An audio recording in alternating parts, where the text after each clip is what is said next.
একটা ছোট্ট শান্ত গ্রাম ছিল। নাম তার দত্তপুর। চারদিকে সবুজ ধানক্ষেত, মাঝখানে একটি পুকুর, আর তার ধারে বড় একটা বটগাছ। সেই গ্রামের মানুষ খুব সুখে শান্তিতে দিন কাটাত। কিন্তু একদিন হঠাৎ করেই গ্রাম জুড়ে এক অদ্ভুত গন্ধ ছড়িয়ে পড়ল।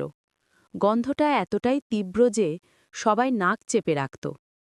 কেউ বুঝতে পারল না এটা কোথা থেকে আসছে। প্রথম দিন গ্রামের লোকেরা ভাবল হয়তো কোনো পশু মরেছে, কিন্তু গন্ধ দিন দিন আরও বেড়ে চলল। গ্রামের প্রধান হরিপদ মশাই তখন সিদ্ধান্ত নিলেন সবাই মিলে কারণটা খুঁজে বের করতে হবে। রাত নামতেই কয়েকজন যুবক হাতে লণ্ঠন নিয়ে বেরিয়ে পড়ল। তারা চারদিকে খোঁজাখুঁজি করতে লাগল, কিন্তু কিছুই পেল না।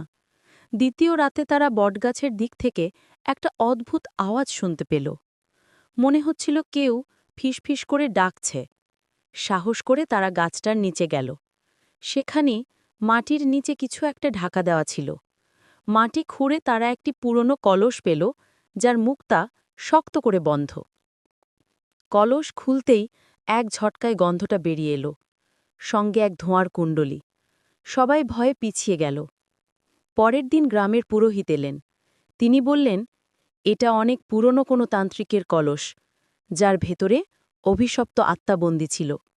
তিনি বিশেষ মন্ত্র পড়ে কলসটি আবার মাটির নিচে পুঁতে দিলেন। অদ্ভুতভাবে সেই রাতের পর থেকেই গন্ধটা একেবারে উধাও হয়ে গেল। গ্রামের মানুষ আবার আগের মতো হাসি খুশিতে দিন কাটাতে লাগল। তবে আজও কেউ বটগাছটার নিচে রাতে যায় না, কারণ মাঝে মাঝে নাকি হালকা ধোঁয়া বেরোতে দেখা যায়, আর সেই পুরনো গন্ধটা বাতাসে মিশে যায় কিছুক্ষণের জন্য।